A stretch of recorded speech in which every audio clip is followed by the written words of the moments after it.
Salut, c'est Elliot, bienvenue dans une nouvelle vidéo. Alors aujourd'hui je voulais te parler des différents types de trading et je voulais vraiment garder cette vidéo hyper détente et j'espère qu'elle va te permettre d'éviter beaucoup d'erreurs que je vois souvent et des questions aussi que je reçois très souvent.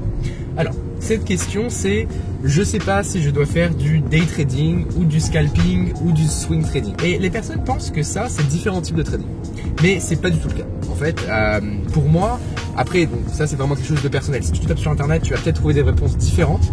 Pour moi, les différents types de trading vont être ce qu'on appelle high frequency trading, quant trading, donc quantitatif, technical trading et fundamental trading, donc fondamental et technique. Est-ce que c'est en fait tout simplement la différence entre le swing trading, le day trading et le scalping? C'est l'utilisation des unités de temps, donc l'utilisation des time frames qui va être différente. Évidemment, si tu es un scalper, tu vas beaucoup plus utiliser ce qu'on appelle tick chart, ou le 1 minute. Tu vas aussi utiliser le 5 minutes, d'accord? Un day trader va plutôt utiliser le 15 minutes, le 1 heure, ok? Et à l'inverse, un swing trader va plutôt être sur du daily, sur du 4 heures, sur du 8, 12 heures, etc. Mais comme tu viens de voir, la seule différence, c'est l'utilisation des time frames. Je vois beaucoup trop de personnes qui font l'erreur de finalement, ils vont avoir une certaine stratégie, une certaine connaissance en ce qu'on va dire swing trading, avec un risk management carré, un trading plan, etc. Et quand ils vont partir sur du scalping, ils vont vouloir changer, peut-être pour des situations personnelles, des raisons personnelles, ils vont commencer à trader en scalping avec 50 indicateurs, commencer à prendre des trades juste parce qu'il y a des crossovers de moyenne mobile, parce qu'il y a un crossover de stochastics ou MACD ou des choses comme ça. Ils vont complètement changer leur façon de trader, ils vont mettre tout leur risk management à la poubelle pour essayer de faire des choses très rapidement et finalement vont faire un carnage sur les marchés et perdre tout leur argent. Donc c'est vraiment ce que je veux t'éviter en fait, que tu comprennes que c'est pas différents types de trading, comme je t'ai dit. Donc le high frequency trading, ça va utiliser énormément de puissance informatique pour finalement lancer des centaines et des milliers d'ordres, d'exécuter des milliers d'ordres par seconde, ok? Donc ça c'est quelque chose qui est utilisé en institution, pas vraiment du côté retail, mais ça c'est un type de trading qui est complètement différent. Par exemple technical trading qui va se baser sur étudier le passé pour prédire en quelque sorte le futur. Donc essayer de voir des choses qui arrivent souvent, d'accord? Donc c'est vraiment la base de l'analyse technique pour pouvoir prévoir et puis trouver des opportunités à l'achat, à la vente, etc. Puis un autre type de trading, comme je te disais, c'est le quant trading.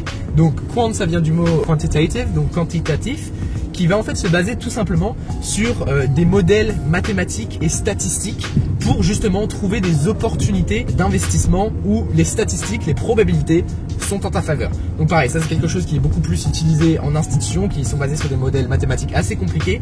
Mais voilà, ça c'est un autre type de trading qui est complètement différent. Puis tu as le type de trading qui est fundamental trading. Donc là, ça va être beaucoup plus sur se concentrer sur les éléments qui vont pousser les marchés au niveau économique.